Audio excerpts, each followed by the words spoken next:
అవయవ దానం ప్రాముఖ్యతపై ప్రత్యేక ముఖాముఖి ఇప్పుడు వింటారు.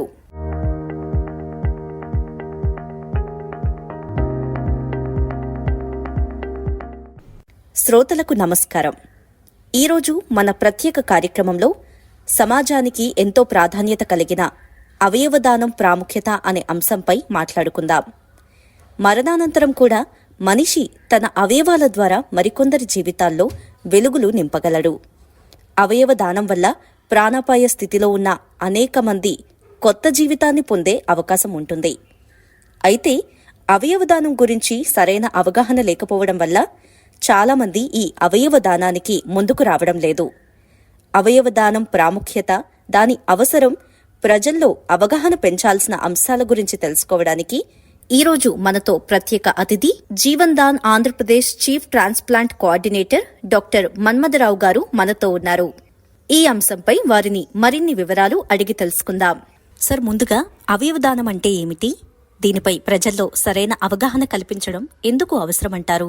అవయవ దానం అంటే ఒక వ్యక్తి తన అవయవాలు లేదా కణజాలాలను అవసరమైన రోగులకు మార్పిడి కోసం స్వచ్ఛందంగా దానం చేయడం. ఇది జీవించి ఉన్నప్పుడు గాని లేదా మరణానంతరం గాని చేయొచ్చు.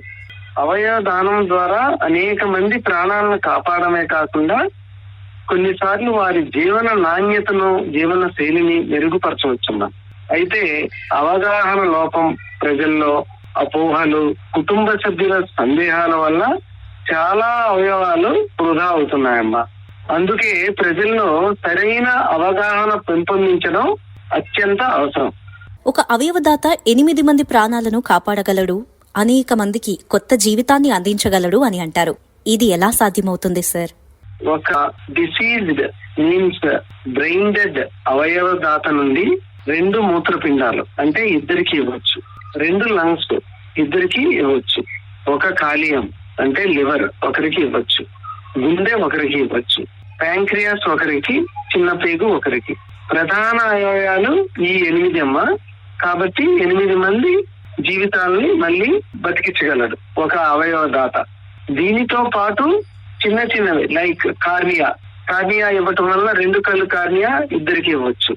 అలాగే స్కిన్ ఇవ్వచ్చు, బోన్ ఇవ్వచ్చు, బోన్ మ్యారో, తర్వాత టెండాన్స్ ఇవ్వచ్చు. దీని ద్వారా అనేక మంది నడక, కంటి చూపు, సాధారణ జీవితం తిరిగి అందించవచ్చు.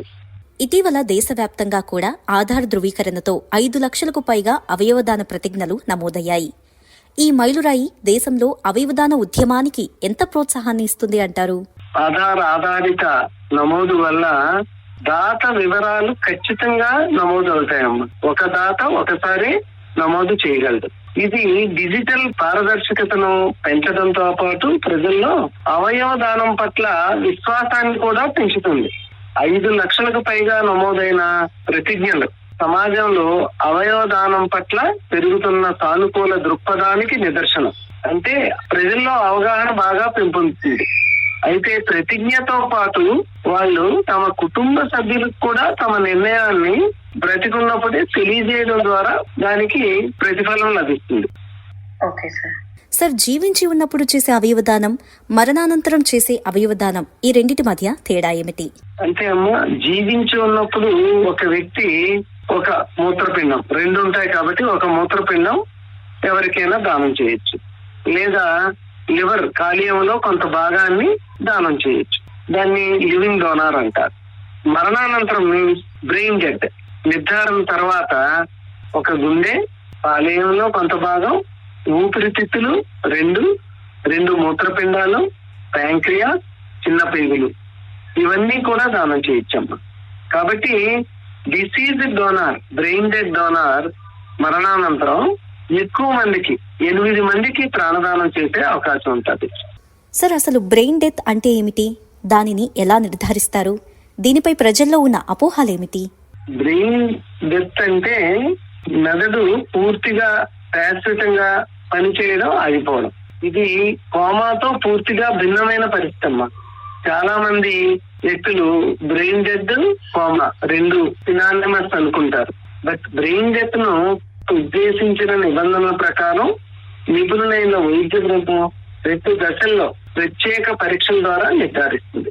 చాలా మంది ఏంటంటే వెంటిలేటర్ పై గుండె కొట్టుకుంటే వ్యక్తి తిరిగి బతుకుతాడని మనం ఆశిస్తాం. కానీ బ్రెయిన్ డెత్ వైద్యపరంగా మరియు చట్టపరంగా మరణం, పర్మనెంట్ డెత్ కింద గుర్తించబడుతుంది. Means coma is different from brain death. Brain death is permanent death, coma is something different. ఒక వ్యక్తి బ్రెయిన్ డెత్ అయిన తర్వాత అవయవదానం చేసే ప్రక్రియ ఎలా ఉంటుంది? ముందుగా బ్రెయిన్ డెత్ వైద్య బృందం అధికారికంగా మనం ఇంతకు ముందు మాట్లాడుకున్నట్టు 2 దశల్లో ప్రత్యేక పరీక్షల ద్వారా నిర్ధారిస్తుందమ్మా. అనంతరం కుటుంబ సభ్యులకు అవయవదానం గురించి పూర్తిగా వివరాలు తెలియజేసి వారి సమ్మతిని పొందుతారు. ఆ తర్వాత మనం అనుకున్నట్టు సొతో స్టేట్ ఆర్గనైజేషన్, నోటో మీన్స్ నేషనల్ ఆర్గనైజేషన్, జీవన్ దాన్ ద్వారా మెయిన్లీ స్టేట్ ఆర్గనైజేషన్ జీవన్ దాన్ ఎదురు చూస్తున్న రోగుల జాబితా ప్రకారం అవయవాల్ని కేటాయిస్తారు. అవసరమైన గ్రీన్ కారిడార్ ద్వారా కూడా అవయవాలను వేగంగా తరలించి మార్పిడి శస్త్రచికిత్సలు దేశంలో వేరే స్టేట్ లో కూడా నిర్వహిస్తారు. సార్, మీరు గ్రీన్ కారిడార్ అన్నారు. అసలు ఈ గ్రీన్ కారిడార్ అంటే ఏమిటి? అవయవాలను వేగంగా తరలించడంలో ఇది ఎంత కీలకం? గ్రీన్ కారిడార్ అంటే మొత్తం వైద్య శాఖ, పోలీస్ శాఖ, అన్ని శాఖలు, పౌర విమానయాన శాఖ, సపోజ్ ట్రాన్స్పోర్ట్ ఆర్గాన్ ట్రాన్స్పోర్ట్ చేసే అన్ని శాఖలు కలిపి ఒక అవయవం ఒక హాస్పిటల్ నుండి దూరంలో ఉన్న ఇంకొక హాస్పిటల్ కి మధ్య మార్గంలో ఏ అవాంతరాలు లేకుండా స్పీడ్ గా ట్రాన్స్పోర్ట్ చేసే వ్యవస్థ అన్నది. ఎందుకంటే lungs, heart only 4 to 6 hours ఉంటాయి. ఆ తర్వాత వాటిని ట్రాన్స్ప్లాంట్ చేసినా సరే అవి ఉపయోగపడవు. అలాగే కిడ్నీ అయితే 24 to 36 hours ఉంటుంది. కాబట్టి ఈ లంగ్స్, హార్ట్ ట్రాన్స్పోర్ట్ చేసేటప్పుడు చాలా వేగంగా చేయాలి. ఆ వ్యవస్థనే గ్రీన్ కారిడార్ వ్యవస్థ అంటారు. అవయవ దానం వల్ల అత్యధికంగా ప్రయోజనం పొందే రోగులు ఎవరుంటారు సార్? అవయవ దానం వల్ల చివరి దశ కిడ్నీ వ్యాధితో, ఎండ్ స్టేజ్ కిడ్నీ డిసీజ్ తో బాధపడి డయాలసిస్ పై కంటిన్యూస్ గా ఉన్నవాళ్ళు, అలాగే లివర్ ఫెయిల్యూర్, కాలేయ వైఫల్యం ఉన్నవాళ్ళు, గుండె వైఫల్యం, ఊపిరితిత్తుల వైఫల్యం, ప్యాంక్రియాస్ వైఫల్యంతో బాధపడుతున్నవారు అవయవ మార్పిడి ద్వారా ముఖ్యంగా ప్రాణాలు నిలుపుకొని ప్రయోజనం పొందుతారమ్మా. అలాగే కార్నియా మార్పిడి ద్వారా కూడా చూపు కోల్పోయిన వారికి మళ్ళీ చూపు వచ్చే అవకాశం ఉంటుంది. సార్, ఆంధ్రప్రదేశ్లో ప్రస్తుతం అవయవదాన పరిస్థితి ఎలా ఉంది? ప్రతి సంవత్సరం సగటున ఎన్ని అవయవదానాలు జరుగుతున్నాయి? ప్రతి సంవత్సరం అంటే లాస్ట్ 25 లో అయితే 301 అవయవాలు ట్రాన్స్ప్లాంటేషన్ జరిగాయమ్మా. 93 బ్రెయిన్ డెడ్ పేషెంట్స్ వాళ్ళ కుటుంబ సభ్యులు అవయవదానం చేయడానికి ముందుకు వచ్చారు. ఇప్పటి వరకు 26 లో అయితే 57 మంది, జూలై వరకు 57 మంది disease donors, brain dead donors వాళ్ళ కుటుంబ సభ్యులు వాళ్ళు అటువంటి కష్ట పరిస్థితుల్లో కూడా ముందుకు వచ్చి వాళ్ళ అవయవాలు దానం చేస్తారమ్మా. సార్, ఒక వ్యక్తి అవయవదాతగా నమోదు కావాలంటే ఏం చేయాలి? ఆన్లైన్ లో నమోదు చేసే విధానం ఏమిటి? ఆన్లైన్ లో 18 years అంతకంటే ఎక్కువ వయసు ఉన్న వాళ్ళు ప్రతి వ్యక్తి స్వచ్ఛందంగా అవయవదాతగా నమోదు చేసుకోవచ్చమ్మా. దీనిలో నోటో అంటే నేషనల్ ఆర్గనైజేషన్, టోటో అంటే స్టేట్ ఆర్గనైజేషన్, జీవన్ దాన్ పోర్టల్లోకి వెళ్లి ఆధార్ నంబర్ లేదా ఇతర వివరాలతో నమోదు చేసి ప్రతిజ్ఞ చేస్తే అది నమోదు చేయడం అవుతుందమ్మా. అయితే నమోదు చేయడమే కాకుండా వాళ్ళ నిర్ణయాన్ని వాళ్ళ కుటుంబ సభ్యులకు విధిగా తెలియజేయాలి. ఎందుకంటే మరణానంతరం వ్యక్తి యొక్క కుటుంబ సభ్యుల సమ్మతి, యాక్సెప్టెన్స్ అత్యంత కీలకం. వాళ్ళ యాక్సెప్టెన్స్ లేకపోతే మరి అవయవదానం జరగదమ్మా. సార్, అవయవాలను ఎవరికి ఇవ్వాలనే నిర్ణయం ఎలా తీసుకుంటారు? ఇందులో పారదర్శకత ఎలా ఉంటుంది? అవయవాలను కేటాయింపు పూర్తిగా ట్రాన్స్పరెంట్ అమ్మా, పారదర్శకమైన విధానంలో జరుగుతుంది. జీవన్దాల్లో రోగుల జాబితా, వెయిటింగ్ లిస్ట్ ఆధారంగా వైద్య అవసరం బట్టి, రక్త గ్రూపును బట్టి, అవయవ అనుకూలతను బట్టి, అత్యవసర పరిస్థితిని బట్టి, వెయిటింగ్ పీరియడ్ వేచి ఉన్న కాలం వంటి ప్రమాణాలను పరిగణలోకి తీసుకుని అవయవాలు కేటాయిస్తాము. ఈ ప్రక్రియను టోటో state organization and Jeevandan పర్యవేక్షిస్తుంది. ఇందులో వ్యక్తిగత పరిచయాలు గాని, ఆర్థిక స్థితి గాని, ఇతర ప్రభావాలకు ఎలాంటి అవకాశం ఉండదు. ఓకే సార్, రాష్ట్ర ప్రభుత్వం మరియు సోటో అవయవదానాన్ని ప్రోత్సహించేందుకు చేపడుతున్న కార్యక్రమాల గురించి వివరించండి. అవయవదానానికి రాష్ట్ర ప్రభుత్వం నేను ఈ నేషనల్ ఆర్గాన్ డొనేషన్ డే రోజు, international world organisation donation day రోజు అన్ని ప్రాంతాల్లో, అన్ని రాష్ట్రాల్లో, అన్ని జిల్లాల్లో కూడా విస్తృతమైన అవేర్నెస్, అవగాహన ప్రోగ్రామ్స్ కండక్ట్ చేస్తాము. రీసెంట్ గా మన ఆంధ్రప్రదేశ్ లో part of that awareness programme state లో విశాఖపట్నంలో పివి సింధు గారు, మన రాష్ట్ర వైద్య ఆరోగ్య శాఖ మార్చిలు శ్రీ సత్యకుమార్ యాదవ్ గారు సమక్షంలో విశాఖపట్నంలో ఏయూ కన్వెన్షన్ సెంటర్ లో 3.5 hours ప్రోగ్రామ్ కండక్ట్ చేస్తాం. ఆ విధంగా కాకుండా ఎన్నో కళాశాలల్లో విద్యార్థులు, విద్యార్థి సంఘాలు, స్వచ్ఛంద సంస్థలు చాలా వాటన్నిటికీ అవేర్నెస్ ప్రోగ్రామ్స్ కండక్ట్ చేస్తుంటారు. ఇప్పుడు రీసెంట్ గా అయితే ఆంధ్రప్రదేశ్ గవర్నమెంట్ ప్రతి నెల ఒక జిల్లాలో ఒక ప్రోగ్రామ్ కండక్ట్ చేయడం, వేరియస్ ఏరియాస్ లో చిన్న చిన్న ప్రోగ్రామ్స్ కండక్ట్ చేయడం, మరి స్టేట్ లో 3 months కి ఒక ఏరియాలో, ఒక జోన్ లో ఒక పెద్ద అవేర్నెస్ ప్రోగ్రామ్ కండక్ట్ చేయడం వంటివి చేస్తున్నాము. Okay sir. అవయవదానం చేయాలని వ్యక్తి నిర్ణయం తీసుకున్నా కుటుంబ సభ్యుల సమ్మతి ఎందుకు కీలకమంటారు? అంటే వ్యక్తి ముందర అవయవదానం చేస్తానని ఆధారిత ప్రతిజ్ఞ ద్వారా నమోదు చేసుకోలేచ్చమ్మా. కానీ ఆ వ్యక్తి డిసీజ్ డోనర్, మరణానంతం బ్రెయిన్ డెత్ మీన్స్ ఐసీసీలో హాస్పిటల్లో ఉన్నప్పుడు ఆ పరిస్థితుల్లో కుటుంబం అంతా తీవ్రమైన మనస్తాపానికి గురై ఉంటుంది. అటువంటి పరిస్థితుల్లో ముందరే ఆ వ్యక్తి వాళ్ళకి నేను ఇలా ప్రతిజ్ఞ చేసి నమోదు చేసుకున్నాననే విషయం చెప్పుంటే వాళ్ళు అగ్రీ అయితే గాని ఈ అవయవదాన ప్రక్రియ చేయడానికి వీల్లేదమ్మా. ఆ విధంగా వాళ్ళ యొక్క కన్సెంట్ చాలా అవసరం. Okay sir. సార్, అవయవాల కేటాయింపులో ఎలాంటి ప్రమాణాలను పాటిస్తారు వివరించండి. అవయవ మార్పిడికి మెయిన్ ఏంటంటే ఫస్ట్ బ్లడ్ గ్రూప్ చూస్తామమ్మా. బ్లడ్ గ్రూప్ సరిపోతేనే నెక్స్ట్ హెచ్ఎల్ఏ మ్యాచింగ్ అంటారు, అంటే కణజాలాల అనుకూలత. అది కూడా సరిపోయిన తర్వాత అత్యవసర పరిస్థితి ఎవరికి ఉంటే వాళ్ళకి కొంత ప్రిఫరెన్స్ ఇస్తాం. అవయవదానం పూర్తిగా ఉచితమేనా? దీనికి ఎలాంటి ఖర్చులుంటాయి? అంటే అవయవ డోనర్ కి ఎటువంటి ఒక్క రూపాయి కూడా ఖర్చు ఉండదు. ఏదైనా సరే అదంతా గ్రహీత గాని, రెసిపియంట్ గాని, కన్సర్న్ హాస్పిటల్ గాని భరిస్తుంది. అంతేగాని డోనార్ కి 1 రూపాయి కూడా ఖర్చు ఉండదమ్మా. సార్, వృద్ధులు కూడా అవయవదానం చేయాలని అనుకుంటూ ఉంటారు. మరి వారు దానం చేయవచ్చా? వయసు పరిమితి ఎంత ఉంటుంది? ఇప్పుడు వరకు అవుతున్న అవయవ దానాల్లో ఎక్కువ పర్సెంటేజ్ 20 నుండి 60 సంవత్సరాల వరకు ఉంటుందమ్మా. కానీ వృద్ధులు ఖచ్చితంగా అవయవదానం చేయొచ్చమ్మా. అంటే అది వయస్సుకు సంబంధించింది కాదు. అవయవదానం అవయవం ఎంత బాగా పనితీరు ప్రదర్శిస్తుంది అనేది ఇంపార్టెంట్ అమ్మా. ఈవెన్ 80 సంవత్సరాల వ్యక్తిలో కూడా ఒక కిడ్నీ బాగా పనిచేస్తుంటే అత్యవసరంగా ఒక 50 సంవత్సరాల వ్యక్తికి అవసరం ఉంటే ఖచ్చితంగా 80 సంవత్సరాల వ్యక్తి బ్రెయిన్ డెడ్ అయితే ఆయన ఖచ్చితంగా ఆ అవయవం కిడ్నీ దానం చేయొచ్చు. Okay sir. అవయవాల కొనుగోలు, అమ్మకాలను నిరోధించేందుకు ఎలాంటి చట్టాలు మన భారతదేశంలో అమల్లో ఉన్నాయో వివరించండి.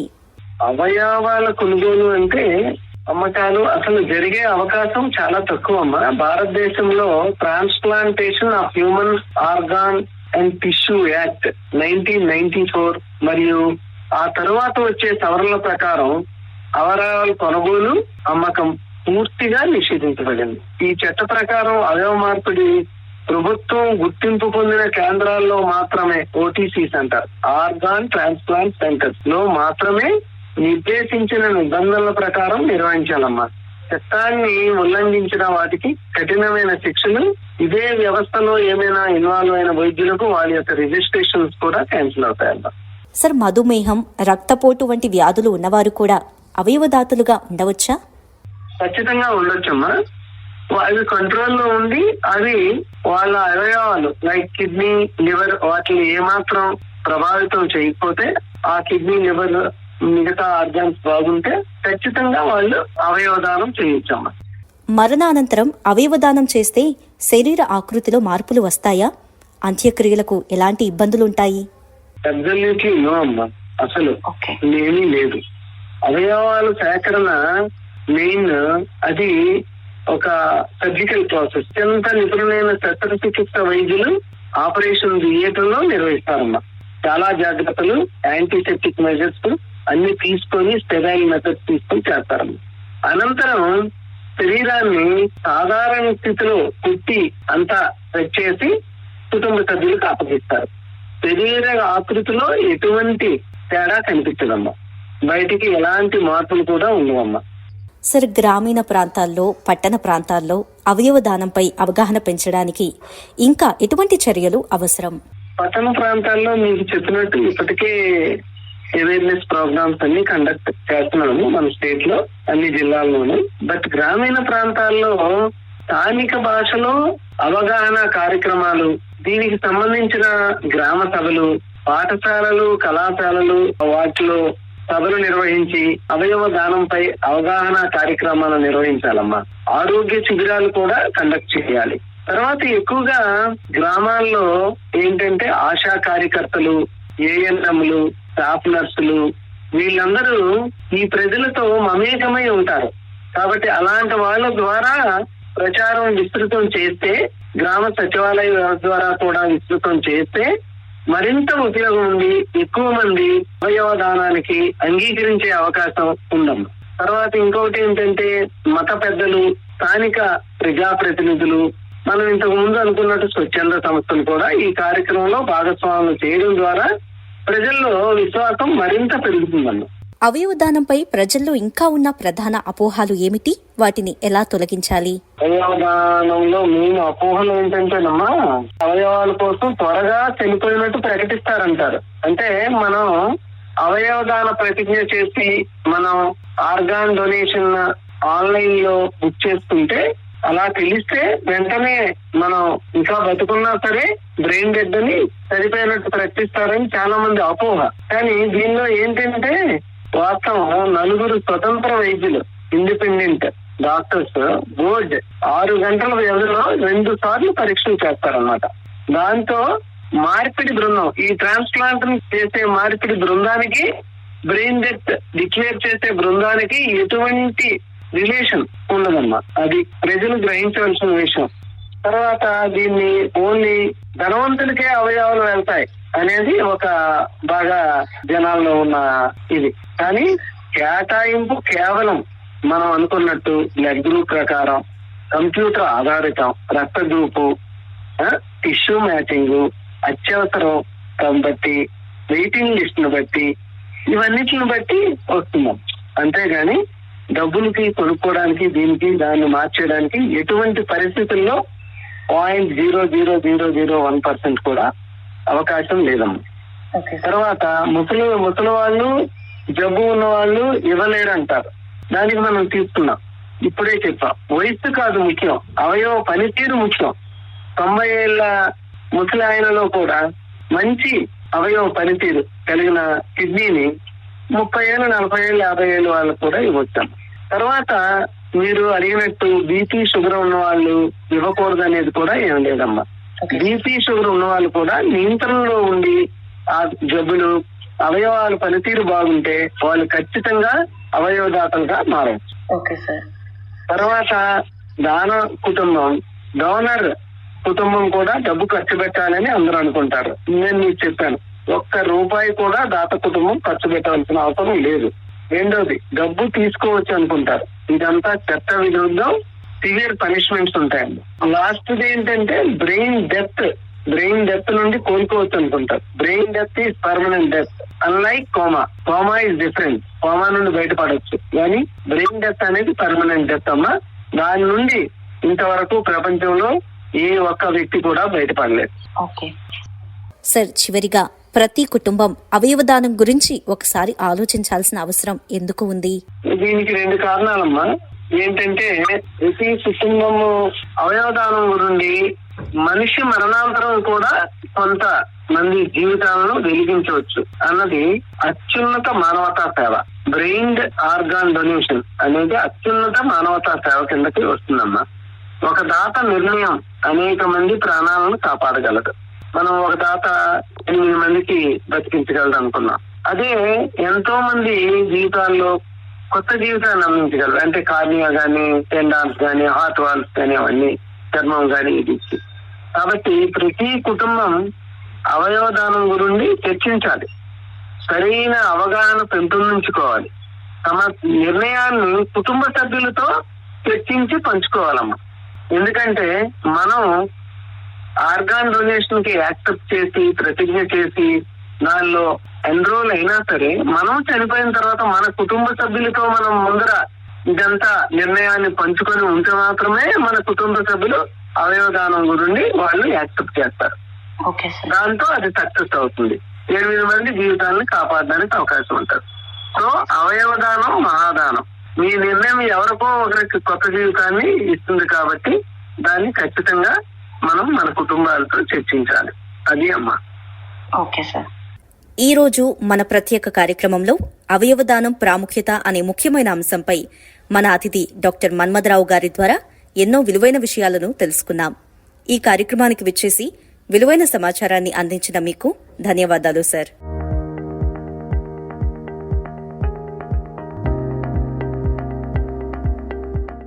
అవయవదానం ప్రాముఖ్యతపై ప్రత్యేక ముఖాముఖి ఇప్పటి వరకు విన్నారు. అతిథి Jeevandan Andhra Pradesh chief transplant coordinator doctor Manmatharao గారు. పరిచయకర్త కె సుమ. సమర్పణ ప్రాంతీయ వార్తా విభాగం, ఆకాశవాణి విజయవాడ కేంద్రం.